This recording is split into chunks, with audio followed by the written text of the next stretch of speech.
frecuencia oímos que solo el Estado puede ocuparse de la protección medioambiental y que debe corregir lo que el mercado destruye. Hoy me visitan dos personas que piensan justo al revés.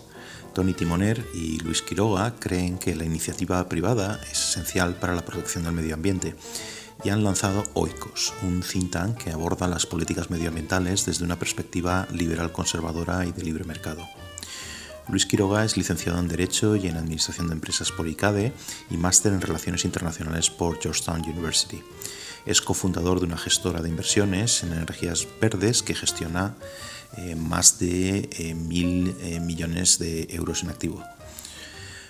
Toni es ingeniero de caminos por la Universidad Politécnica de Cataluña y máster en Economía Internacional por la School of Advanced International Studies de la Universidad Johns Hopkins de Washington, D.C. Trabaja como economista jefe de escenarios globales en una institución financiera internacional en Londres.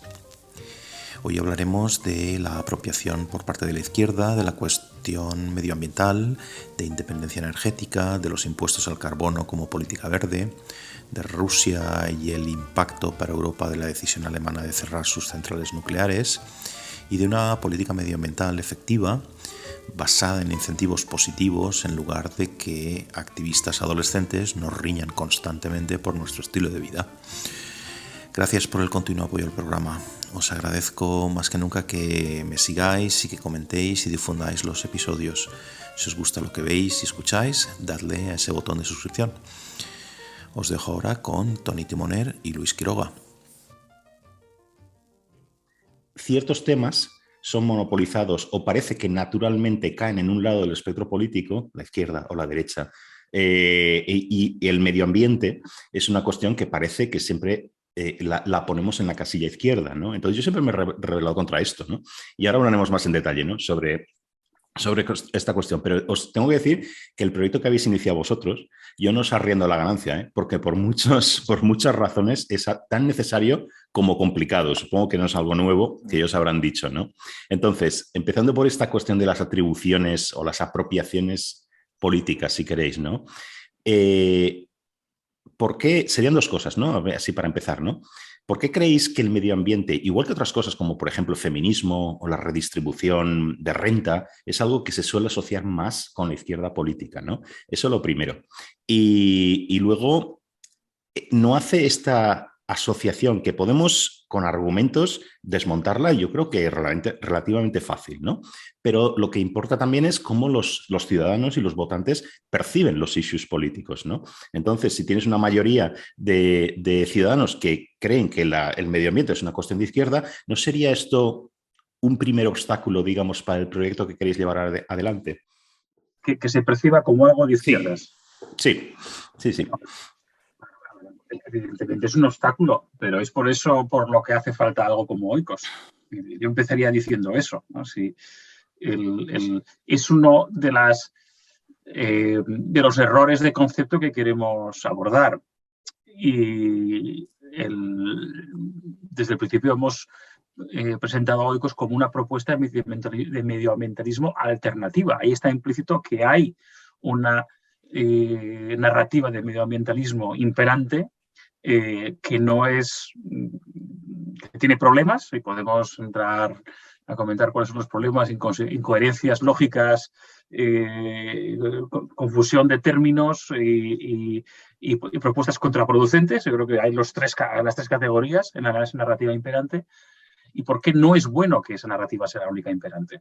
Que se puede desagregar en dos premisas. Uno, que es fundamental que haya variedad de posiciones sobre un tema tan relevante como es el medio ambiente, que al fin y al cabo está basado en hechos constatables y objetivos, emisiones, números de diversidad de especies, etcétera. Y por otro lado, que muchas veces esa narrativa imperante excluye posibles soluciones por motivos a priorísticos que a nuestro leal saber de entender son las mejores soluciones posibles para esos problemas. Nosotros tenemos una tradición, digamos, liberal conservadora, y entonces pensamos que para muchos problemas medioambientales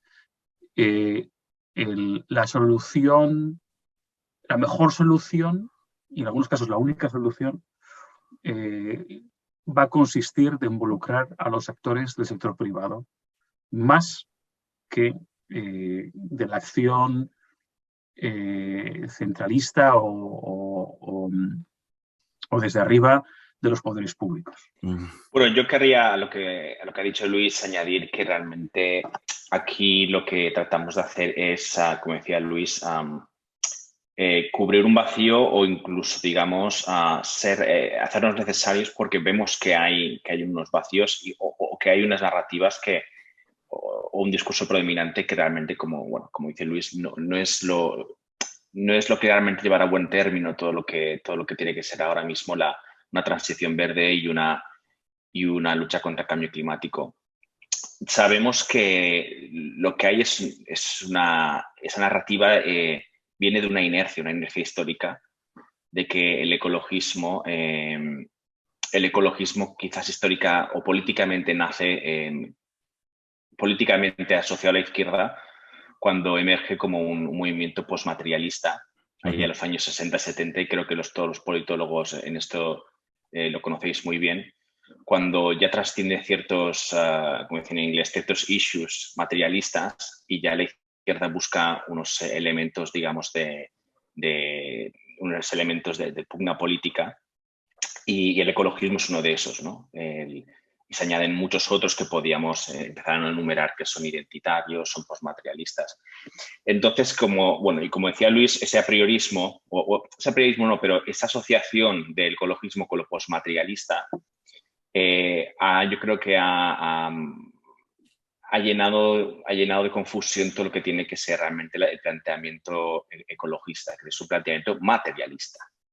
Tiene que ser económico. Tiene que ser centrado en números, centrado en cálculos, centrado en la realidad económica de las inversiones, de la financiación, del capital, de la ingeniería. Todo esto es lo que un poco venimos a decir, ¿no? Hay que volver un poco a una realidad materialista en absoluto. Y para eso tenemos que conseguir un buen maridaje, una buena coherencia entre lo ecológico y lo económico. Y de ahí también venimos pues a contar esta historia, más una historia que la podemos contar porque es la que hemos visto profesionalmente nosotros, los dos desde nuestras carreras, aquí en Londres, en la City.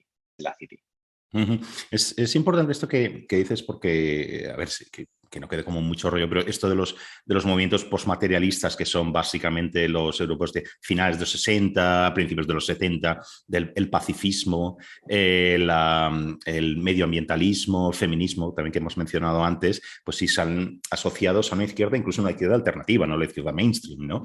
Las protestas, etcétera, ¿no? Y precisamente se llaman postmaterialistas porque realmente suponen es casi una cosa de semántica, ¿eh? No tiene mala historia, estoy totalmente de acuerdo que son literalmente materiales, no postmateriales, pero entonces lo material era pues conseguir el pleno empleo o mantener el pleno empleo, el crecimiento económico, entonces se veía la paz y el feminismo y el proteger los bosques como algo que está, digamos, cuando ya has conseguido todo aquello material, todo aquello que tiene que ver con el dinero, con el bolsillo y con el ahorro y este tipo de cosas, pues ya te preocupas por cosas que parecen que ya van más allá un poco, que son como de sociedades ya que han conseguido muchas cosas, sociedades exitosas, pero realmente hay que romper, yo creo, pienso, esta narrativa porque realmente es una cuestión material, como decía Luis antes, de indicadores muy concretos, de cosas muy medibles y cosas muy materiales en el fondo, ¿no?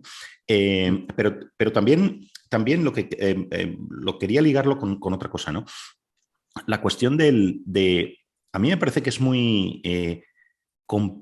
vamos a ver, como muy complicado dejar de lado en todas estas ecuaciones, en muchas propuestas que oímos de izquierda, dejar de lado el mercado y el capitalismo como sistema, digamos, ¿no? Parece que cualquier solución a los problemas medioambientales pasan por una intervención estatal, ¿no? Regulación o impuestos, etcétera, ¿no? Pero vamos a ver, es que nos falta algo que no solo es necesario, sino que creo que es principal, que estamos en sociedades capitalistas, en sociedades donde el mercado es fundamental. ¿Cómo lo podemos dejar de lado? Eso por un lado, ¿no?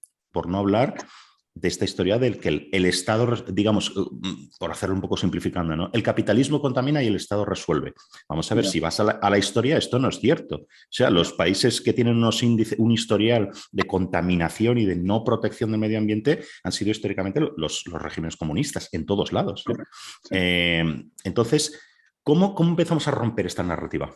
Esa es la pregunta, ¿no? Ese es el melón y con eso está Oikos. Y la respuesta más honesta sería, pues, poquito a poco, ¿no? ¿Cómo es como una ballena? Pues, mordisco a mordisco. Y hemos empezado hincándole un par de mordiscos a la ballena, Tony y yo, y más colaboradores, pero todavía queda mucha ballena. Dos apuntes que creo me parecen muy importantes sobre algo que has dicho, que es, efectivamente, este postmaterialismo no es de izquierda mainstream, es de una izquierda alternativa y pese a venir de una izquierda, digamos, alternativa marginal, ha ido permeando la izquierda mainstream y se ha extendido a otros ámbitos que no son de izquierda hasta hacer un consenso suave, ¿no? Que algunos llaman. ¿Esto de dónde viene? Es muy interesante mirar a los ejemplos de otros países. En Alemania, que es un país donde sabemos que hay un partido verde, pues, de tamaño crítico, la sociodemografía de ese partido no es tradicionalmente un votante de izquierda, es un votante urbanita, no es de clase trabajadora, es altamente cualificado, y es un votante que tiene las necesidades básicas ampliamente cubiertas. Además, los encuentras que tienen un peso importante los estados ricos, ¿no? En Baden, en Baviera, ¿vale? ¿No? En Renania donde hay industria del automóvil también, por ejemplo. Sí, efectivamente. Baden, pues, está ahí, Stuttgart, está ahí Porsche, ¿no? Y Mercedes. Y sin embargo, pues han tenido el gobierno de ese estado. Y tú preguntas un poco cuáles son sus motivaciones. Tenemos una red internacional, ¿no? Pues en Alemania, en el Reino Unido, y ellos se ven un poco como el partido de la virtud. Nosotros defendemos un modo de vida que es bueno, que no debería sorprendernos, sobre todo los que venimos de una tradición liberal conservadora, porque hace no mucho había también un set normativo de una moral judio-cristiana, ¿no? que también era, pues, la vida buena, ¿no? Hay una diferencia fundamental, que yo creo que explica el por qué esta vida buena de los medioambientalistas o la vida buena medioambiental se ha extendido ha sido expansiva y ha invadido los ámbitos de otras personas que no venían de esa tradición. Y yo creo que tiene que ver con el sujeto sobre el cual se proyecta esa vida buena, ¿eh? Porque no es lo mismo decirla, pues mira, yo tengo una experiencia religiosa, sigo el libro sagrado de mi religión y lo aplico en mi casa. Cuando hablas de una vida buena que tiene que ver con el medio ambiente es de todos, nos afecta a todos. Entonces, si tú crees que para tener una vida buena hay que tener una relación con el medio ambiente determinada, eso vas a tender a imponer obligaciones al resto. No existe ningún sistema en la realidad donde no haya ningún tipo de regulación por parte de los poderes públicos todos los partidos de derecha o centro-derecha del ámbito civilizado aceptan que hay una regulación y aceptan que el Estado puede crear mercados. Yo creo pero la diferencia fundamental que vemos que se obvia en cuanto a las políticas medioambientales es de qué tipo de incentivos hablamos. ¿Hablamos de incentivos negativos o positivos? Y es cierto que desde la izquierda hay una preferencia por incentivos negativos o por prohibiciones, diciendo esto no se puede hacer, mientras que nosotros creemos que desde el punto de vista de adecuación a la naturaleza humana y desde el punto de vista de maximizar la probabilidad de soluciones efectivas y óptimas, los incentivos positivos son mucho mejores. Y hasta ahora, las actuaciones medioambientales, incentivos positivos, ha habido pocos. ¿Nos podrías dar un par de ejemplos así sencillos? Y ahora continuamos con de una cosa y de otra, ¿eh? Sí, bueno, pues mira, hay un tema que también sé que te interesa, que es el tema de los impuestos al carbono. y que efectivamente eso es una forma de internalizar un coste, para empezar, con lo cual es acorde con los principios del mercado. Y es algo que todos los economistas serios lo aceptan como algo pues, perfectamente compatible con bueno, las sociedades modernas. Hay obviamente un debate sobre bueno, pues, cuánto es el coste que se puede asumir y quién lo sufraga. En Europa, los impuestos de carbono pues, van a una especie de tarro central, ¿no? Y luego se da a los gobiernos. Eso, hay análisis que plantean que el hecho de que el dinero que se recauda vaya a los gobiernos quiere decir que los ciudadanos lo ven como un coste y no como una oportunidad. Ya ha habido un intento en Canadá, no introducido por la derecha, todo hay que decirlo, de hacer que el impuesto al carbono sea un dividendo también al carbono. Que lo que se recauda se reparta al final del año entre los ciudadanos y se reparta de acuerdo con pues unos criterios que al final tú veas que sí, que cuando vas a repostar tu coche o cuando vas a comprar pues una bombona de gas o cuando cuando consumes algún tipo de insumo energético, tú pagas un sobreprecio, pero que también percibas que tú recibes un beneficio económico al final del año que viene de ese sobreprecio que tú has pagado, ¿no? Y esto se ha intentado en Canadá y, bueno, todavía es demasiado pronto como para saber cuáles son los resultados, pero hay analistas que plantean que el que percibas ese dividendo al final del año y que te llegue al correo un cheque que ponga la familia Jones de Toronto, recibe un cheque de $900 canadienses y que te ingresan en tu cuenta, y que pone dividendo del carbono, por ejemplo, que es una forma de incentivo positivo. Pero esto, yo tengo una experiencia personal. Quiero decir, yo recibo ese cheque viviendo en Canadá. O sea que... Y entonces, sí, bueno, eso es una... No, en cada provincia se llama de una forma distinta, claro. Porque sí, depende de los gobiernos provinciales. Entonces, no recuerdo que tuviera un... no recuerdo el nombre exactamente, pero es claramente cuando tú ves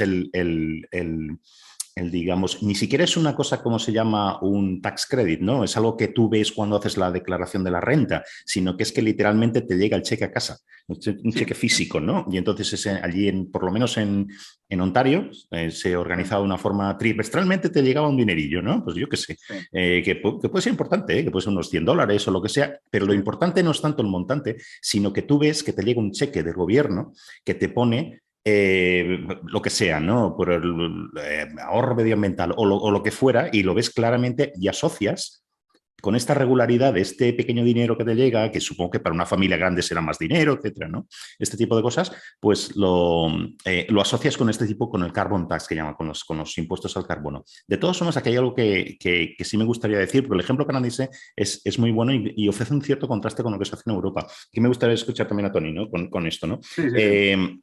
Quiero decir, estabais diciendo que pues es algo que hay un cierto consenso en aceptar los impuestos al carbono. Sí y no, diría yo, basado simplemente en la experiencia de Canadá. No estoy tan familiarizado con lo que pasa en Europa. Es cierto que todos los partidos, los principales partidos de izquierda y derecha en Canadá aceptan esta tasa al carbono, ¿no? Pero hay dos problemas aquí. Para que el gobierno de los liberales, que liberales allí es un poco lo que sería aquí centro-izquierda, algunas provincias aceptaran, ¿no? Porque hay provincias que son productoras de carbón, de petróleo, como Alberta. Ahí es más complicado porque la gente vive de esto, ¿no? Que Quebec, por ejemplo, lo acepte, bueno, una provincia de una cultura política más progresista y tal, no hay ningún problema.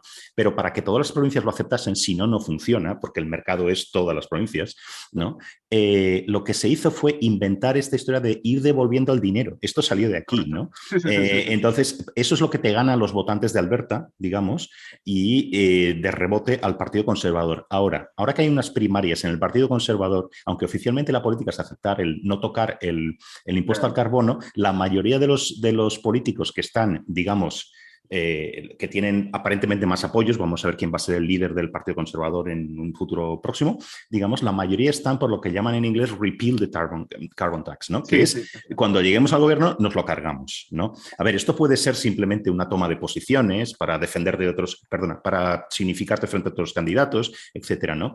Pero sí que parece una tendencia preocupante en el sentido que no parece que haya un consenso tan elevado. Yo no sé si es lo mismo en Europa en el caso de los partidos conservadores, pero bueno, Bueno, pues mira, decidme los dos. te respondo rápidamente porque estamos escribiendo un paper sobre Canadá, por eso me lo sé, pero sobre este caso concreto, y luego paso a Tony para que hable de Europa, que además el ejemplo británico también puede ser relevante. A ver, tienes toda la razón. Los conservadores canadienses, que son... No es lo mismo que un partido conservador europeo, mainstream, pero bueno, son los que hay. Tienen un lío con el tema del carbon tax porque históricamente se han opuesto a ello, les ha costado las últimas elecciones en gran parte, pero se han metido, es un poco como los estadounidenses. Su partido tiene una posición muy alineada con la tradición casi emocional de las industrias de combustibles fósiles y es muy difícil sacarles de ahí. Y es cierto que en algunas provincias como Alberta el tema no tiene... incluso con el tema de dividendos al carbono, los votantes, pues core de los conservadores, su posición sobre el tema no se ha movido. Los datos que ha habido en encuestas sugieren que esto de los dividendos del carbono funciona si no partes de una situación muy polarizada, donde tienes partidos que se han echado al monte y se ha convertido en un tema identitario. Porque medías un poco la posición de la ciudadanía. Y incluso en Alberta el swing voter, el partido del centro, se ha alineado gracias al dividendo con el tema del carbono, mientras que los votantes del Partido Conservador en ese caso no. En Europa la situación sería diferente. Solamente hay otro ejemplo de dividendos al carbono que es Suiza, pero lo hacen mal porque es una cuantía más pequeña y no es tan visible. Te lo devuelven a través de una reducción del seguro de sanidad y la gente no es consciente que existe ese dividendo al carbono. Claro, los incentivos positivos son clarísimos, son fundamentales. Y hemos mencionado lo del dividendo. Además, lo del dividendo es un poco, quizás viene de que la gente después, como decía Luis, piensa que si el dinero es lo que da el Estado, probablemente ese dinero quizás se malgastará, ¿no? O al menos no se sabrá para qué se utiliza, será poco transparente. Y esto quizás es lo que también pasó, por ejemplo, en una tasa en Baleares, la ecotasa famosa de hace que ya está instaurada y lleva ya bastante recorrido, pero el principal, aparte naturalmente el sector turístico en Baleares que se opuso, pero parte de la oposición también fue porque se percibía de que los fondos se utilizarían para proyectos que no tenían nada que ver con el medio ambiente y se malgastaría por parte del gobierno balear, ¿no? Realmente la oposición ha sido a eso, ¿no? Básicamente a extraer dinero sin saber realmente para qué va a ser, ¿no?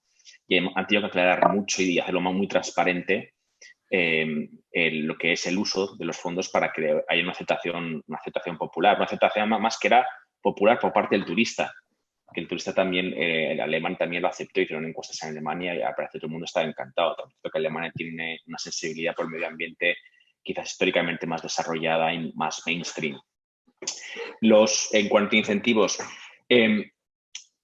solemos mucho hablar de, claro, qué se tiene que hacer, ¿no? Que hay incentivos negativos, positivos, pero cuando hablamos de estos incentivos, hablamos siempre, parece ser, del comportamiento de los consumidores, pero realmente los incentivos tienen que ser tanto para el consumo, sino también para lo que es los proyectos empresariales de transición verde. Y eso es un poco lo que queremos también nosotros aclarar aquí. La transición verde no es que un consumidor deje de hacer cosas o cambie digamos, su manera en que consume, que conduce un coche, el coche que conducirá, sino que también es que hagamos muchas inversiones en renovables a un nivel totalmente que tiene que ser un poco centralizado, pero centralizado a la vez. Es decir, grandes inversiones centralizadas, pero centralizadas me refiero de gran volumen, que a lo mejor tendrá que haber colaboración público-privada, pero tiene que haber también muchas facilidades puestas a los pequeños inversores, a los pequeños emprendedores para hacer fotovoltaicas, para hacer incluso, bueno, las eólicas ya exige mayor inversión de capital. Y eso es un poco lo que quizás no se pone el énfasis. No es tienes que dejar de hacer algo, sino tienes que empezar a hacer algo.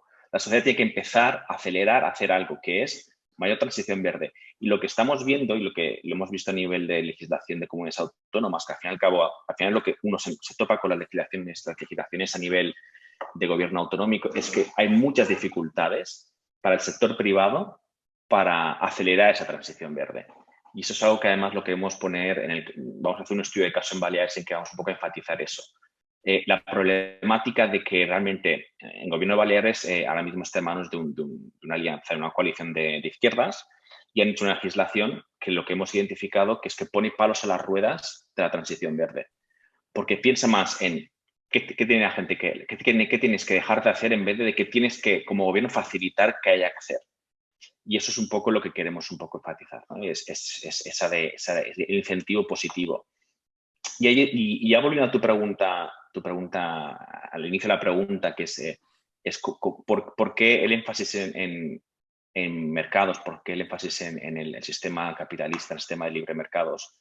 Y es un poco quizás volver a estos conceptos básicos que ya vimos que funcionó, bueno, que estos conceptos que en el siglo XX se les dio la razón, que es un poco lo que ya dijo en su momento tanto Hayek como Keynes, ¿no? Keynes dijo aquella cosa de lo inadecuado de la mente humana para abordar problemas complejos y Hayek dijo lo de la pretensión del conocimiento, ¿no?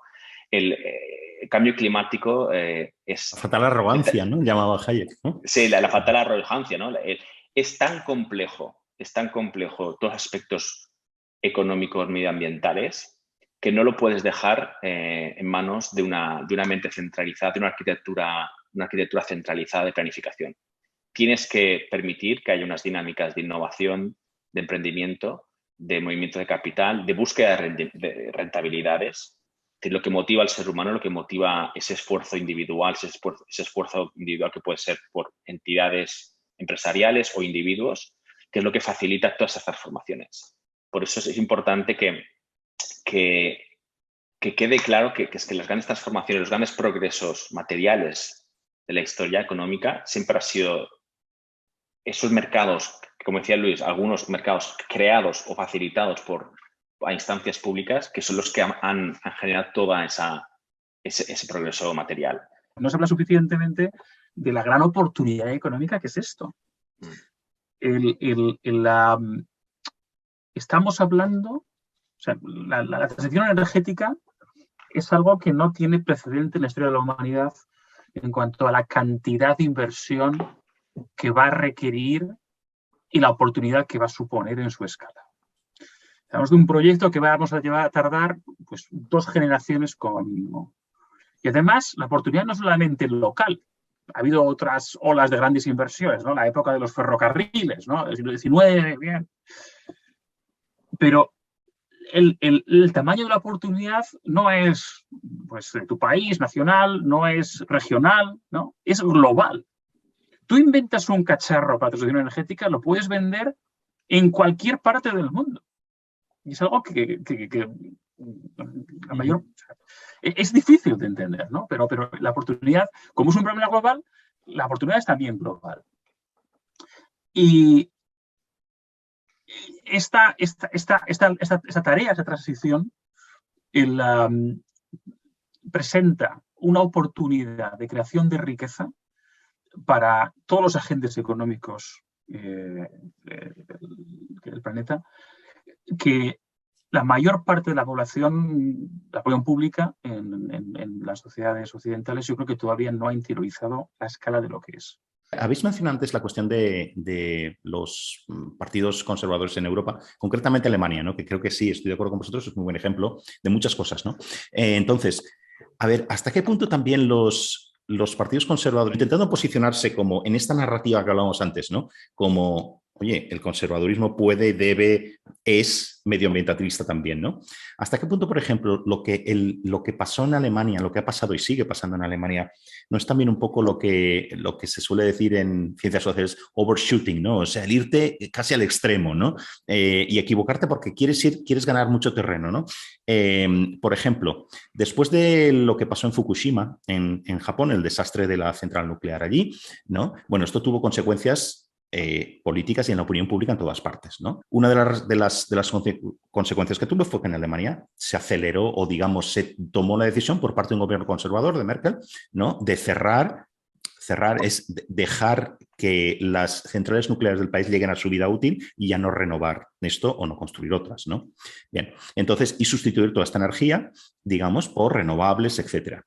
Vale. Llega un momento en que, claro, esto nadie lo puede saber, digamos, ¿no? Hace unos años que nos plantamos con una crisis energética en Europa derivada de la invasión rusa de Ucrania, ¿no? Que esto, claro, no lo podemos prever. O sea, alguien puede decir, dependemos demasiado de ciertos proveedores de energía, pero vamos, los hechos concretos no se pueden prever. Bien, entonces nos plantamos en un momento en que países como Alemania no pueden compensar esa inseguridad energética que viene de un proveedor, en este caso Rusia, digamos, ¿no?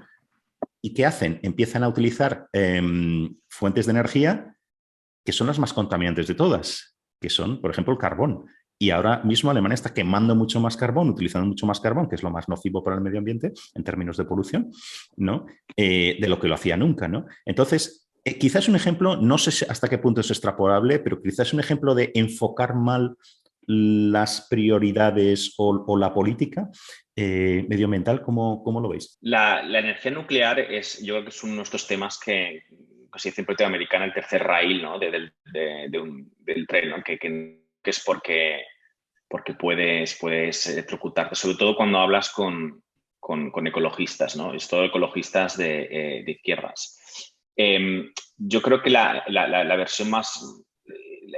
el punto de vista que tiene que ser más equilibrado es que es una energía que actualmente no ofrece una solución medioambiental a muy largo plazo. Y cuando digo muy largo plazo, sabemos que simplemente los residuos tóxicos, los residuos nucleares es un tema que no está resuelto, pero a su vez también tiene una huella de carbono bajísima.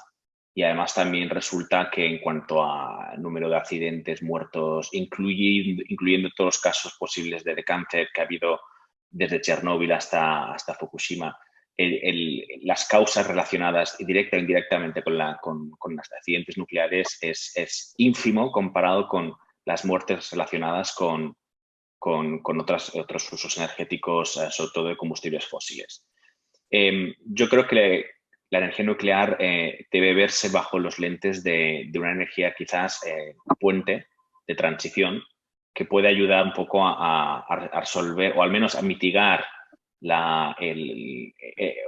mitigar lo que es las emisiones o al menos ayudar a acelerar un poco la bajada de emisiones, pero naturalmente no es la energía nuclear a largo plazo ideal. Yo creo que más o menos todo el mundo puede estar de acuerdo en esto. No es la ideal, pero desde luego el grado de aceptación como energía puente quizás durante los próximos 10, 20, 30 años, 40 años, yo creo que la método de discusión tiene que estar en estos términos.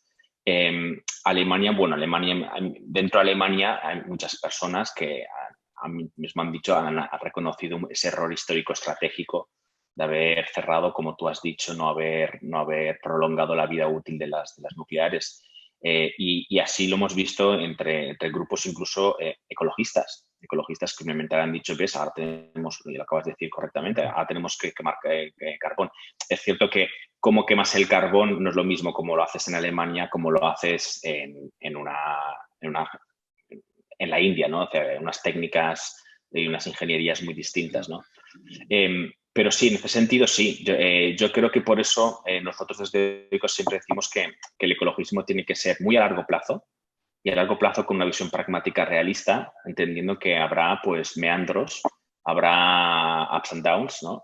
Hay un norte claro que te marca la brújula de lo que tienes que hacer, un objetivo claro, multidécada, pero habrá que tomar ciertas decisiones que a veces no serán obvias, pero que en el fondo lo que van es en la dirección adecuada. La dirección adecuada, ¿por qué? Porque si si creamos pobreza energética, lo que haremos es que también generar un rechazo a cualquier medida ecologista que genere esa pobreza energética. Y lo que al final haces es deslegitimizar todo lo que es la causa ecologista. La causa ecologista entendería como lo que estamos todos de acuerdo, ¿no? Que es reducir la huella de carbono, las emisiones y conseguir las 0 emisiones netas, ¿no? Cuando no se hacen bien las cosas, la opinión pública no lo entiende y bueno, rechaza las medidas y bueno, genera descontento y es lo que hay que intentar no hacer. A ver, yo creo que es importante reconocer cuando te equivocas hay que decirlo, ¿no? Y yo creo que aquí los alemanes se han metido en un lío. Pero también hay que, cuando hablamos con políticos alemanes casi de cualquier color, en privado te suelen reconocer efectivamente que la situación es lamentable. Están quemando carbón y han apagado las nucleares y su industria tiene gran dependencia ante los costes de energía. Pero también te explican con resignación que cualquier escenario alternativo hubiese sido muy difícil. La política, al fin y al cabo, es el arte de lo posible, y a veces las soluciones idóneas no son practicables. Aquí se juntaron dos cosas. Por un lado, dentro de la opinión pública había, y hay todavía una aversión por energía nuclear muy profunda en Alemania, que está radicada en la historia del país. En España también la hay, pero en Alemania es algo que pues que ningún político se atreve a tocar abiertamente. Bueno, es de donde sale el movimiento, antes que estamos hablando de los postmaterialistas, donde sale el movimiento antinuclear, ¿no? Efectivamente, y está vinculado a la historia, bueno, pues de la Guerra Fría, los misiles. Efectivamente, y bueno, pues puedes decir, no es intelectualmente coherente esa posición, pero sin embargo está ahí, tiene una gran tradición y es una cosa que ha sido multigeneracional. Entonces, para mucha de esta gente, el reconocer que se han equivocado o que no han entendido bien la cuestión, pues es difícil. Pero ¿hasta qué punto, perdón, Luis, digamos, esta oposición a lo nuclear no parte de esta premisa que estamos diciendo de, digamos, el movimiento pacifista, a lo que se opone no es al uso en su día de la energía nuclear como fuente de energía de consumo, sino al militarismo, a todo lo que asociamos la bomba nuclear, la Guerra Fría, digamos, la tensión de dos potencias nucleares, etcétera. Entonces, ¿hasta qué punto estos no lo podemos extrapolar y pensar, os lo planteo, que los reparos que tenemos frente a la energía nuclear no dependen mucho, en general, no estamos hablando de los residuos concretos, cómo los gestionamos, de las diversas formas de diseñar una central nuclear. No hablamos de eso, sino de que todavía en una especie de imaginario asociamos la energía nuclear, las centrales nucleares, a las bombas, ¿no? Cuando son cosas que no tienen absolutamente nada que ver, ¿no? Entonces... No, pero así es, pero falta... En general, en el tema energético y medioambiental hay una gran asimetría entre el conocimiento en medio de la opinión pública de estos temas y la realidad de los profesionales. Además, ocurre en todos los ámbitos, pero en este quizás porque es más técnico, más la gente está acostumbrada a que tú llegas a casa, aprietas un botón y se encienden las cosas, pero sin preguntarse muy bien de dónde viene eso. Ocurre en otros ámbitos, en el alimenticio. La gente está acostumbrada a que tú vas al supermercado y hay comida que aparece en los estantes, sin se preguntarse también muy bien de dónde viene y cómo ha llegado hasta allá. Pero es evidente que hay una desinformación, pero se viene arrastrando. Y el hecho de que los alemanes sean rubios y altos no quiere decir que sean mejores ciudadanos que nosotros. Son capaces de cometer errores y ese error se ha arrastrado. La otra circunstancia que se ha juntado es que han tenido un modelo industrial, que es todos sabemos que es una potencia industrial, que está basado sobre insumos energéticos a un precio determinado y encontraron que era más barato comprar gas de Rusia que cualquier otra solución, incluyendo la solución que planteó España, que es hacer regasificadoras de gas de el Golfo y Australia y otros países. Y Argelia se sigue vendiéndonoslo. Que tampoco está muy claro. Bueno, sí, eso es otro tema. Ya nos metemos en geopolítica, que es muy divertido. Pero no tienen alternativa. Entonces, la alternativa de la industria es, sí, los molinos están muy bien, pero es que nos hace falta una cierta capacidad energética o de suministro que los molinos no pueden suministrar hoy por hoy. el hidrógeno verde como idea es fantástica, pero los costes no nos funcionan, pues habrá que hacer otra cosa y como no le dejas comprar gas, tendré que quemar carbón. Es a lo que han llegado, ¿no? Entonces, ellos son conscientes del error, pero salir de esta situación pues no se puede hacer de noche a la mañana. Van a tardar pues a lo mejor 10 años, ¿no? Y durante esos 10 años va a haber un aumento de emisiones contra el contrafactual que hubiese habido si no hubiesen hecho la paga nuclear, que nos vamos a tener que comer con patatas. Y es un error que podemos pagar todos. Es decir, un error estratégico de Alemania que les lleve a ellos a una recesión profunda, sabemos que en el fondo nos lleva a nosotros, a todos, a toda la eurozona, a una recesión. La dependencia del gas ruso y el posible corte ahora en verano, que es cuando tienes el momento para rellenar los depósitos de reservas para el invierno, si el corte es ahora, el corte es total y absoluto ahora, los cálculos que se hacen es que el invierno alemán ya no es cuestión de pasar frío, es cuestión de que las industrias dejaran de funcionar. Y se habla de que es posible que se tenga que reducir la semana de trabajo de 5 a 3 días con una recesión de una bajada del PIB alemán de hasta el 2 o el 3%. Cuando el PIB alemán baja en un 2 o un 3%, sí, impacta en todo. Es que ya te imaginas lo que pasa en España, ¿no?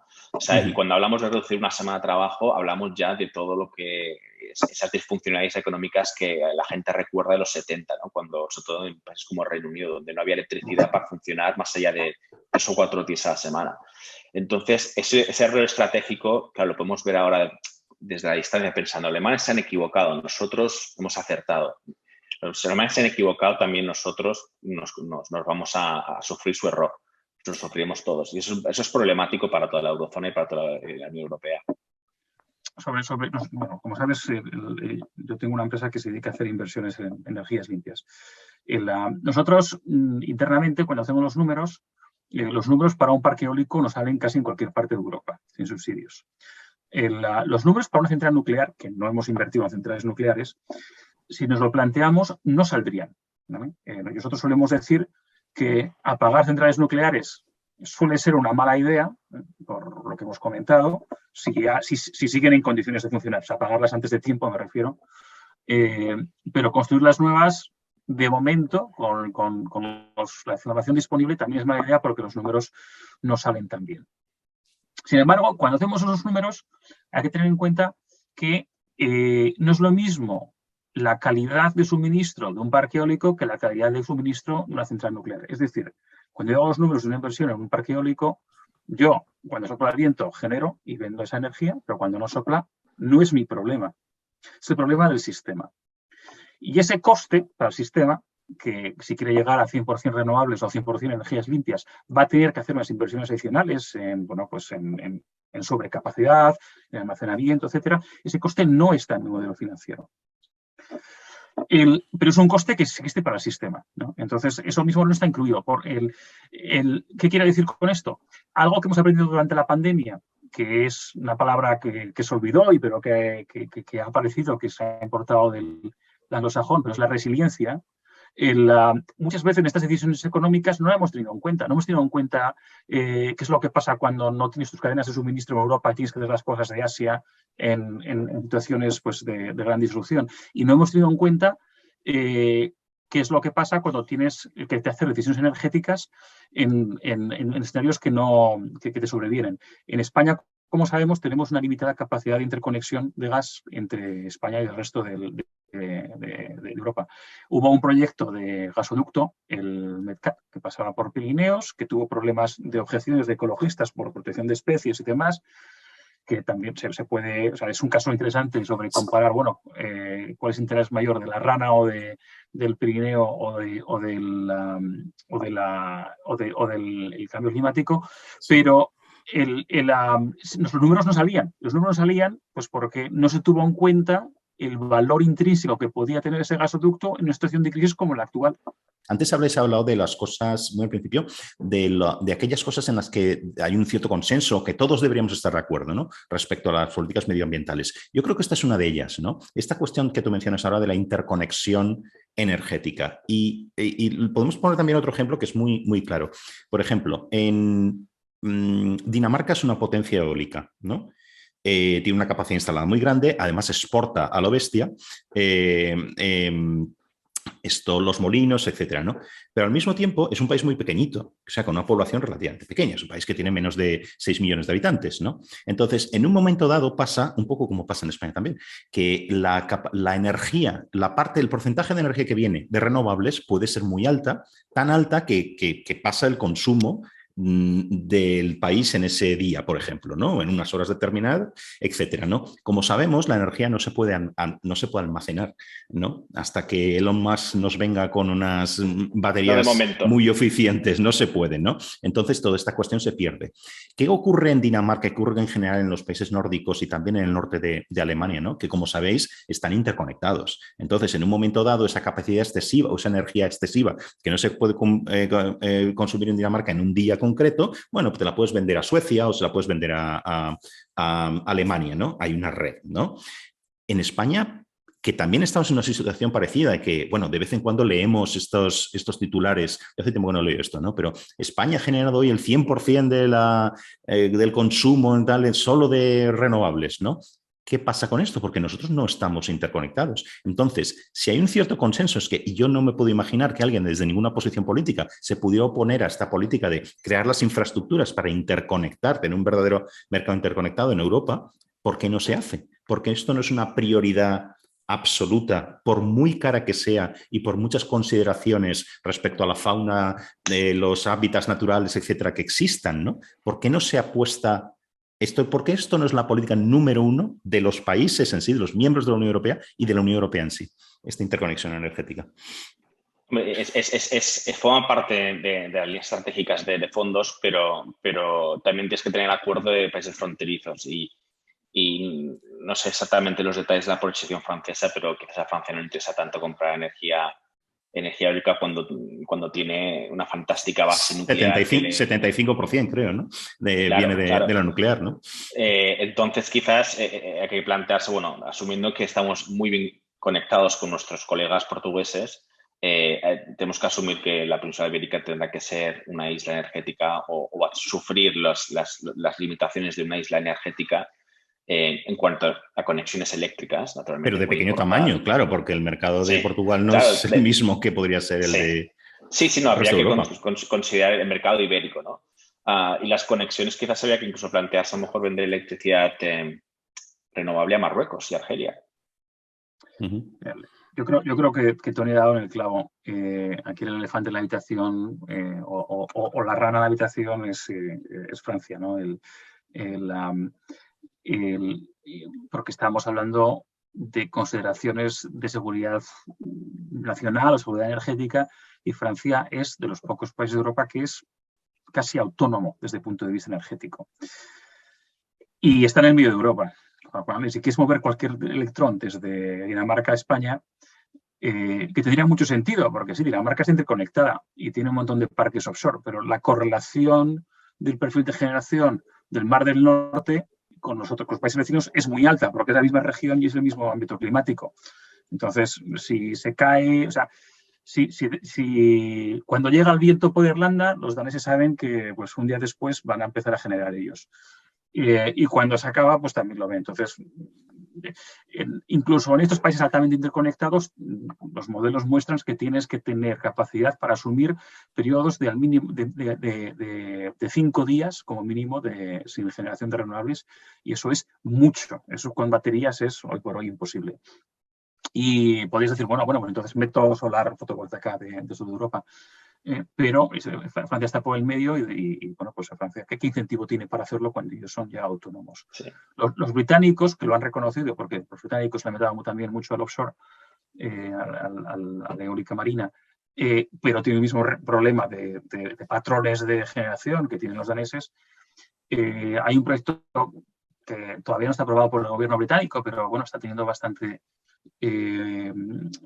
eco, que ojo al tema, porque yo creo que es muy esclarecedor sobre la posición francesa, que es van a montar 10 gigavatios de potencia fotovoltaica y eólica en el norte de Marruecos, en el medio del desierto, y van a poner un cable privado, que solamente es para ellos, de 4.000 kilómetros desde Marruecos directamente al Reino Unido. Ese es el proyecto. El 10 gigavatios tampoco es tanto, o sea, estamos hablando de suministrar pues, menos del 10% de la demanda, pero sigue siendo, pues hablamos de números importantes. Y cuando preguntas al grupo empresarial que está haciendo esto, oye, ¿por qué no pasáis el cable por España, al fin y al cabo, ¿no? O sea, y os ahorráis 3.000 kilómetros de cable o 3.500, me da igual.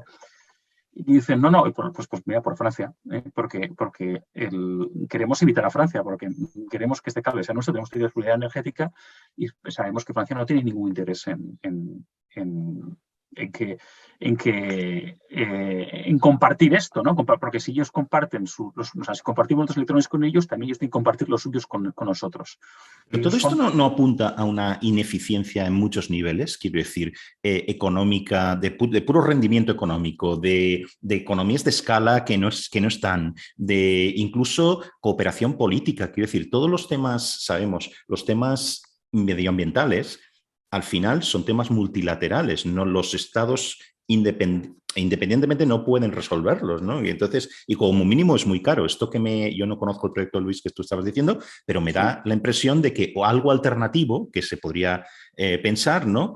Donde tú tuvieras la colaboración, imaginemos, de Francia también, con la Unión Europea por en medio, etcétera, sería algo más eficiente y más barato, ¿no? Digo yo.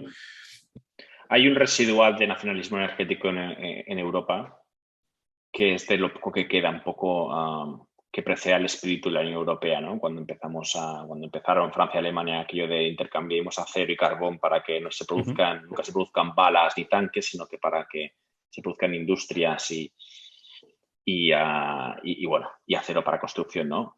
Y también la política agroalimentaria también viene de ese pacto, es un pacto de pura transparencia fiscal, lo sabemos.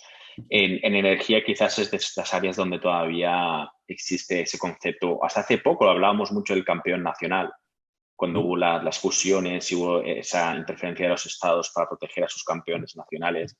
Todavía se crean pues, una visión muy nacional, casi nacionalista, de las estrategias energéticas de cada uno de los países, que además suelen diferir históricamente cuando se han encontrado de bruces con la invasión rusa. Ha sido sorprendente ver que cada país ha tenido requisitos o demandas distintas, ¿no? De cómo querían castigar a Rusia, qué tipo de sanciones, y se ha visto que lo que quería Hungría es lo que quería Polonia, dice lo que quería Alemania, dice lo que quería Francia, en cuanto a gas, en cuanto a petróleo, en cuanto a...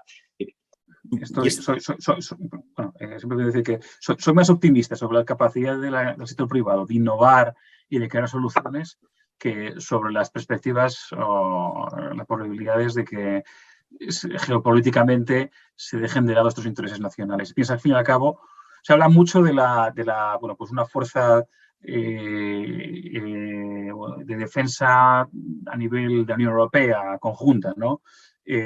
A mí me parece que es más difícil hacer una unión energética de verdad que eso, porque al fin y al cabo, si tienes una fuerza de intervención rápida europea, pues no sé, de 200.000 efectivos, afecta a una parte mucho más pequeña de la población de los Estados miembros que lo que implicaría el unificar realmente tu suministro energético. Esto mismo no se podría haber dicho, por ejemplo, mucho antes de que se hablara de una unión monetaria, por ejemplo, también cómo van a renunciar cada Estado a su propia moneda, que es algo casi que identifica al Estado, ¿no? El dinero que llevas en el bolsillo, ¿no? O, por ejemplo, lo que tú estás diciendo ahora mismo, Luis, el de crear imaginemos que en el futuro, que no estamos muy lejos de esto, tuviéramos una especie de ejército europeo o algo así, ¿no? Que por donde va no va en esa dirección, ¿no? Es decir, esto sí afecta a lo que es las características centrales de un Estado, que es proteger a sus ciudadanos, este tipo de cosas, ¿no? Entonces, uno podría decir que yo no quiero mandar mis propios ciudadanos a luchar en otro lado en nombre de la Unión Europea o cualquier otro ente que no sea el Estado-nación, ¿no? Entonces, yo ahí no sería tan pesimista respecto a la posibilidad en el futuro de comunitarizar, no sé si esta es la palabra, podemos utilizar en los mercados energéticos en ese sentido, ¿no? Porque yo creo que aquí la clave al final es, como lo decíais un poco antes, ¿no? Al final, ¿qué quiere el consumidor de cualquier país, ¿no? Pues tener una sensación de una cierta seguridad, ¿no? En el suministro, ¿no? Uh-huh. Esto, bueno, hace poco creo que fue, ¿no? Cuando Borrell hablaba del Brexit, ¿no? Y dijo lo de la soberanía se tiene que entender no como lo que hace un Estado, sino lo que un Estado es capaz de hacer en asociación a veces con otros Estados. Si tiene más capacidad, unas sinergias creadas en esa asociación, eres más soberano que si no que vas por tu cuenta propia, ¿no? Y esto yo creo que se vio claro con el euro. El euro fue, digamos, sacrificar esa soberanía nominal a cambio de un beneficio que era una estabilidad macrofinanciera que te daba una moneda única. Y la ha dado la moneda única, una estabilidad macrofinanciera, más allá de lo que ha sido las crisis financieras del 2008-2009. Sin el euro hubiera sido todo mucho peor. Quizás es el momento de también entender la soberanía energética no como lo que ocurre entre España o en Francia, en Italia, sino una garantía de macroestabilidad energética. Y para eso habrá que hacer ese pool de soberanías compartidas y esas sinergias. Pero es mucho trabajo y hay que superar muchas inercias. Entre ellas, pues, que cada país ha ido por su cuenta los últimos, desde el fin de la Segunda Guerra Mundial. Ya que mencionamos, y está flotando todo el rato, esta cuestión de la independencia energética en Europa, ¿no? Que ahora mismo está, pues es el issue político número 1, yo diría, en la Unión Europea, ¿no? Entonces, ¿hasta qué punto esto os lo podéis plantear como esta apuesta, digamos, por todos los países, digamos, a través de la Unión Europea, todos los países europeos, por lograr esta independencia energética, entre comillas, ¿no? ¿Hasta qué punto esto no es algo favorable para un proyecto como el vuestro? Quiero decir, aquí hay algo del tipping point, que podríase aprovechar esta energía política o esta disposición o contexto político para avanzar con menor resistencia, si quieres, al tipo de propuestas y de medidas que vosotros propugnáis. ¿Cómo lo veis? Quiero decir, es un buen momento al final, es lo que estoy diciendo, dado el contexto, ¿no? Hay un elemento de que el tema de las renovables se basa en tecnologías que son permeables y permean, es decir, que se exportan. Es decir, si se crean incentivos, programas, y Next Generation es uno de ellos, para promover tecnologías, además tecnologías quizás con copyrights europeos, tecnologías, digamos, enraizadas en Europa, esas tecnologías se pueden transferir, se pueden beneficiar, pueden beneficiar a todos los miembros de la Unión. En cierto modo, quizás sí, o sea, es cierto que, o lo obvio es que cada país tiene un clima distinto. Fotovoltaico y eólico no es lo mismo en Escocia que en Andalucía. Las elecciones son obvias allí, pero sí que es cierto que unas tecnologías sí que se pueden compartir, ¿no? A lo que me refería, perdona, Tony, que te interrumpa, es algo quizá más genérico, ¿no? Quiero decir, ahora mismo todo el mundo, incluso gente que simplemente, como decía Luis antes, le daba al botón y está la luz en la casa, o abre la nevera y hay frío, digamos, ahora sí estamos pensando, hasta el último consumidor, yo creo, ¿no? Por decirlo así, en cuestiones energéticas, en cuestiones de dónde viene la energía y quién nos la vende y qué problemas tenemos cuando el suministro peligra, ¿no? Entonces, en esta, digamos, ambiente político, por decirlo así, ¿no creéis que la idea es, o digamos, ese ambiente es, a ver, necesitamos ideas, vengan de donde vengan, no podemos estar con la idea esta que decíamos al principio de el Estado es el que protege el medio ambiente, el capitalismo desastroso, etcétera, sino, a ver, ¿quién está haciendo qué? ¿Quién está y eso sería algo bueno para vuestro proyecto? Hombre, es volver un poco a lo que había comentado antes, ¿no? O sea, la ecología como algo que no es postmaterialista, sino que tiene que volver a ser materialista y, por tanto, económico y, por tanto, estratégico. Tiene que ser algo que tenga un lenguaje común, que es el lenguaje común de los intereses económicos compartidos. O sea, la dura realidad de la economía y de los números. La ecología tiene que volver a ese campo. Se suele decir mucho, no dejes desaprovechar una buena crisis, ¿no? Siempre es una oportunidad y aquí vamos a ser obligados a ello. En términos económicos, el hecho de que los precios de energía sean altos es bueno para la transición energética. Obviamente tiene unas grandes implicaciones, pues, de coste económico y social, y somos todos conscientes de ellos, pero crea un incentivo para buscar alternativas y eso es fundamental. Perdona, Luis, si dejas trabajar al mercado, porque ya sabemos lo que ha pasado con la subvención de esos 20 céntimos. Y necesitamos también ponernos un poco serios, ¿no? A mí una cosa que me llama mucha atención en el debate medioambiental es todas estas recetas de los gestos, todos son gestuales. No, pues mira, para salvar el planeta, ya empezamos con esa premisa, salvar el planeta, hay que dejar de comer hamburguesas, hay que comprarte una bici y hay que hacer las vacaciones en la sierra en vez de irte a Ibiza, ¿no?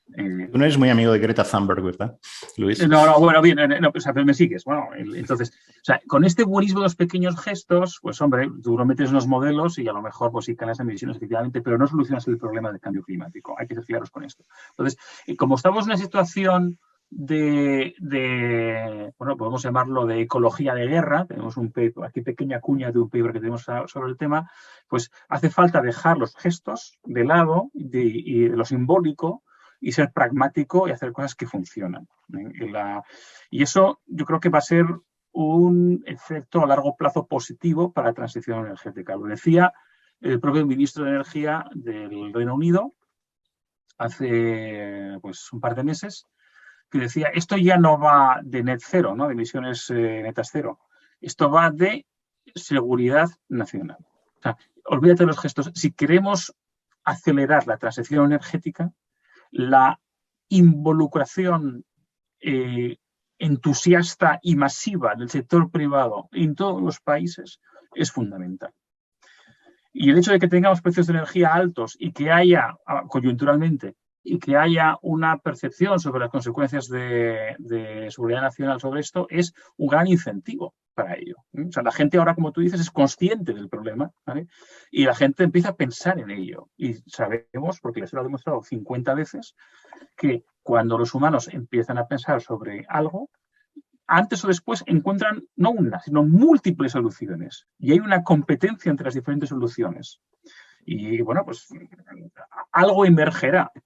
Y esto no está ocurriendo solamente hoy en España, está ocurriendo en toda la Unión Europea, está ocurriendo a nivel global. Y hoy por hoy hay más humanos sobre el planeta que en cualquier otro momento de la historia, con lo cual las cabezas pensantes que hay sobre este problema es algo que no tiene precedente. Es importante resaltar esto. Como en aquello de la política es el arte de lo posible y todo esto, ¿no? O sea, poniéndoles muy prácticos, ¿no? Si ahora mismo os llama el ministro de Medio Ambiente de turno, no sé si ha ocurrido ya, y si no, estoy convencido que ocurrirá, ¿vale? Y os dice, mira, todo está muy bien, me parece muy interesante lo que estáis haciendo, pero claro, aplicar políticas depende de que estés en el poder, ¿no? Entonces necesitas ganar las elecciones, ¿no? Y os preguntara, ¿cómo hacemos para convencer, por un lado, a los votantes, a unos votantes, si quieres por especificarlo más, o sea, un gobierno conservador, votantes conservadores, digamos, liberales, conservadores, ¿cómo hacemos para convencerles? Dadme una lógica, pero casi una lógica política, si quieres, ¿Cómo vendemos la idea? ¿Por qué es bueno? Digamos, o que en los, digamos, sacrificios, medidas, regulación, incentivos positivos, ¿por qué todo este mix podría convencer a un votante liberal conservador de que vayamos en este camino, ¿no? Y de rebote, si quieres, o la otra cara de la moneda, ¿cómo podemos contribuir a ganar unas elecciones o a subir el número de votos con medidas como las que proponéis vosotros? Entonces, ¿qué le diríais a este potencial ministro de Medio Ambiente en un gobierno liberal conservador? Bueno, yo en primer lugar, y ya lo he comentado antes, es dejar hacer, facilitar que se haga y no pensar en negar o poner obstáculos. Es decir, el énfasis tiene que estar no puedes hacer esto, sino por favor haz esto. Y esto lo que hemos hablado, ¿no? Todo lo que tiene que hacerse en cuanto a instalación de renovables, eficiencia energética en todos los niveles industriales, pero también de edificios, de transporte público. Todo esto tiene que facilitarse y tiene que facilitarse de la mano de lo que es la iniciativa del capital privado. Es decir, ya lo que decía Luis, hay que entusiasmar al sector privado, lo privado, y una vez que se crea ese entusiasmo hay que poner una autopista para que consiga hacerlo todo esto cuanto más antes. ¿Pero cómo entusiasmas al votante eso? Estoy totalmente de acuerdo. ¿Cómo entusiasmas al votante? Pues hay un par de temas que es lo que estamos trabajando, que es, yo creo que hay quizás 2 o 3 cuestiones. Uno de ellos yo creo que es que tenemos que explicar que en el fondo hablamos de la protección de nuestro patrimonio histórico ecológico.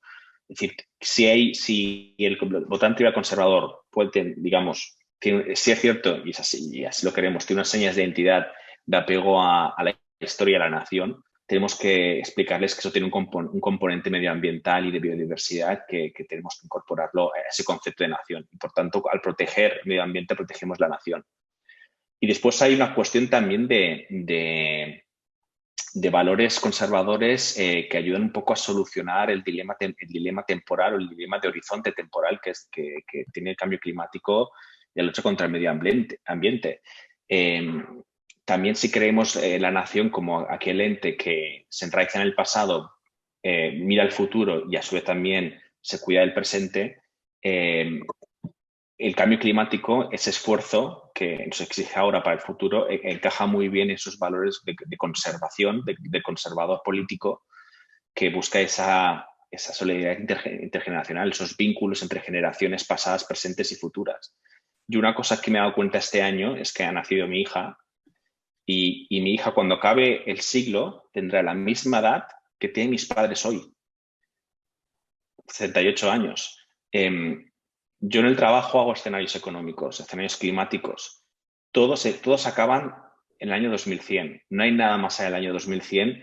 ¿Por qué? Porque la gente piensa, no vale la pena pensar más allá, no vale la pena decir, lo habrá resuelto, será el problema de otra persona, otra generación se ocupará de eso. Bueno, mi hija estará probablemente viva, al menos si se alcanzará a mis padres, que posiblemente la alcanzará, cuando llegue el año 2100, cuando acaben todas las proyecciones actuales que nos indican que ya hay que actuar, ¿no? Yo creo que es eso también. Los españoles también, que somos un país, y lo he visto yo ahora viendo en Inglaterra, que nos gustan los niños y disfrutamos de ellos, integramos mucho en la sociedad. Si pensamos en nuestros hijos, nuestros nietos, o los hijos y nietos de nuestros amigos, de nuestros familiares, hay que pensar también en el mundo que les dejamos y la contribución que podemos hacer desde España. Estos son valores humanos, políticos, que yo creo que deberían ayudar al votante a entender que hay que hacer, hay que ponerse manos a la obra. Yo completamente de acuerdo con lo que dice Tony, y me parece difícil superar su comentario final. Entonces voy a intentarlo en plan así de escenario. El señor ministro tiene 2 minutos y hay que dárselo masticadito, pero que me lo cruzo en un pasillo y tal, ¿no? Como el futuro ministro. Y entonces le diría 3 cositas. La primera, para el votante público objetivo, yo daría énfasis a lo que sería una política medioambiental desde la sensatez, que implica, pues, dar cierta caña, o sea, hacer una crítica del no sensato que viene de la izquierda. Y esto es muy importante para diferenciarse con tu público objetivo y romper esa aversión natural que ha habido hacia ciertas políticas medioambientales de tipo, pues, progre, que buscan objetivos ulteriores. Entonces empezaría a decir, no, hay que hacerlo. La transición tiene que ser ordenada, porque, bueno, como sabes, desde Oikos hemos hecho una encuesta a nivel nacional y las actitudes medioambientales españoles, o sea, todo el mundo está a favor del medio ambiente. Lo que pasa es que hay diferentes preferencias sobre cómo se tienen que hacer las cosas. Bueno, pues no digo una emergencia climática que una transición ordenada. Entonces, lo primero sería la sensatez. Lo segundo es, me enfocaría en zonas de confort. El medio ambiente, pues podemos hacer una lista de temas que no acabemos y no puedes meterte en todos los fregados. Entonces, escoge aquellas zonas donde vas a estar cómodo. Hemos hablado antes de la seguridad nacional, ¿no? Entonces, es muy importante. Se habla de mitigación del cambio climático, pero va a haber también adaptación y todo el impacto que va a haber dentro de 30, 40 años, según los modelos, en nuestras fronteras sur, va a tener un impacto, unas consecuencias de seguridad nacional muy importantes, las cuales no se habla suficiente. Y es un tema en el cual los partidos de centro-derecha están cómodos y sus votantes les gusta oír hablar de ello. Entonces, yo empezaría a hablar de esos temas. Otro ejemplo de zona de confort, la oportunidad económica de la cual ya hemos hablado. Hay que resaltarla. La oportunidad económica es una zona de confort. Y por último, la cercanía emocional. Si tú haces un focus group de votantes de espectro liberal conservador y le enseñas una foto de Greta Thunberg, la reacción es una reacción adversa. Y no hace falta explicar por qué. selección adversa. Tú tienes una foto de Félix Rodríguez de la Fuente y es una reacción positiva. Y no digo que Félix Rodríguez de la Fuente sea un referente ideológico, no lo es un referente más bien quizás generacional a ideológico. Pero yo creo que me coges el concepto, ¿no? O sea, a cierto votante o cierta sección sociodemográfica le importa mucho más el lince ibérico que el oso polar, porque está más cercano. Y puedes incluso ir a referentes regionales, ¿no? Sería ideal tener una figura a nivel nacional como Greta Thunberg, que no genere que no esté polarizada ideológicamente. En el Reino Unido tienen Attenborough, ¿no? que si no hubiese fallecido trágicamente Félix Rodríguez de la Fuente, pues posiblemente estaría haciendo lo mismo, ¿no? Pues sería fantástico tener una figura que crease esa cercanía emocional con el votante medio, que al fin y al cabo la población pues, española, como cualquier otro país occidental, es urbana, ¿eh? Y si tú tienes una asistencia urbana, tu contacto con el medio natural es bastante limitado, ¿no? Y hace falta un medium, ¿no? que te haga esa que haga interfaz para acercarte el medio natural a ti desde algo que tiene que ver con tus referentes emocionales e identitarios. Y sin que nos riña, ¿no? Como hace Greta Thunberg Eso, además, ¿no? eso. Así que nos riña. Incentivos positivos, no negativos, ¿no? Fijaos que lo que estabais diciendo ahora es un poco la demostración de lo que empezamos a hablar, ¿no? Quiero decir que realmente las cuestiones medioambientales, hablado por utilizar un término que lo englobe a todo, realmente no son de izquierdas o derechas, ¿no? Y muchas de las cosas que estoy diciendo ahora, yo decía antes, ¿cómo recomendaríais que, digamos, cautivar al votante de centro derecha o de liberal conservador, etcétera, ¿no? Pero realmente esto casi valdría para todo el mundo. Quiero decir, sería difícil oponerse desde una perspectiva, si quieres, de un votante de izquierda, por mucho que los medios sean distintos, ¿no? Pero que hay digamos, un consenso en los fines, ¿no? Entonces, sería difícil oponerse a muchas de estas cosas, incluso desde una perspectiva de izquierda, ¿no? O sea, que cambia un poquito a posteriori. Mi pregunta, os podría perfectamente llamar el ministro de Medio Ambiente de un gobierno de izquierdas, ¿no? Yo creo que no cambiarían demasiado, ¿no? Vuestros consejos, ¿no? Bueno, ojalá. Y de hecho, o sea, desde Oikos, obviamente, tenemos un público objetivo donde creemos que tenemos una visión importante a la que contribuir, que es desarrollar este corpus liberal conservador de principios medioambientales que no están tan articulados como están en otros campos ideológicos, pero también debemos y queremos tener una interlocución con la sociedad civil en su conjunto, incluyendo con agentes que tradicionalmente se identifican de izquierdas. Después de las presentaciones que hemos tenido en diferentes medios, hemos tenido bastante, ha habido numerosos ejemplos de grupos que nos escriben y dicen, oye, mira, muy interesante lo que hacéis, nos gustaría saber si realmente tenéis algo que aportar o si esto es un tema de greenwashing político, de lavado de cara de credenciales verdes que realmente no están allí. Y bueno, pues esperamos tener ese tipo de conversaciones. Un ejemplo, pues los grupos de ciclistas, ¿no? Que es un tema que es medioambiental hasta cierto punto. Yo creo que también es un tema de identidad y de concepto de urbanismo más que de medio ambiente. Pues nos ha escrito, oye, ¿qué os parece los carriles bici en esta ciudad? Tranquilo, nos sentaremos y lo hablaremos. Y con otros grupos también. Yo creo que cuando dejas esos escenarios catastrofistas de la emergencia climática, de tenemos 4 años y si no el mundo explota, este tipo de cosas, y te vas a los hechos y a la política basada, ese concepto tan viejuno, ¿no? De la política basada en evidencia, ¿no? En pruebas, entonces ahí sí puedes también, yo creo que entrar en un diálogo que es muy necesario. Es decir, aquí las trincheras serían lo peor, trincheras políticas, lo peor que podemos hacer, el peor escenario para avanzar en términos medioambientales, yo creo, ¿no? Entonces, por el tipo de propuestas tan pegadas a la realidad, tan basadas en datos como hacéis vosotros, yo creo que eso permite no solo el objetivo ideal, sino un objetivo también ulterior, que es este diálogo que yo creo es muy necesario, ¿no? Un diálogo que quizás, si quieres, entre diversas, alternativas políticas o, en fin, sensibilidades políticas, ¿no? Pero bueno, así es. Y de hecho, nuestra vocación de intermediación no solamente va en un sentido, sino también, si hay propuestas, si hay propuestas que originalmente vienen de la izquierda o de donde vengan que tienen su sentido y su validez y su solidez intelectual, es importante que también trasladen hacia el otro espectro político. Uno de los principios, tenemos un manifiesto en nuestra página web, lo puedes ver, uno de nuestros principios es el pragmatismo, y decir, bueno, pues es dar al César lo que es del César, ¿no? Y llamar a las cosas por su nombre. Y es una labor de educación que también hay que hacer, porque, bueno, pues por diferentes motivos históricos de reacción o de malas decisiones, hablamos antes de los canadienses que se han metido en un lío, los alemanes, también se toman malas decisiones medioambientales desde la centro-derecha a veces. Opinamos que suelen ser no frecuentes, pero también existen y no podemos negarlas. Hay que aceptar la realidad y esa es parte del cometido de un think tank, ¿eh? No somos un partido político. Muy bien, pues mil gracias, Luis, Toni. Toda la suerte del mundo para vuestro proyecto Oikos. Seguiremos hablando muy pronto de todas estas cosas. Gracias.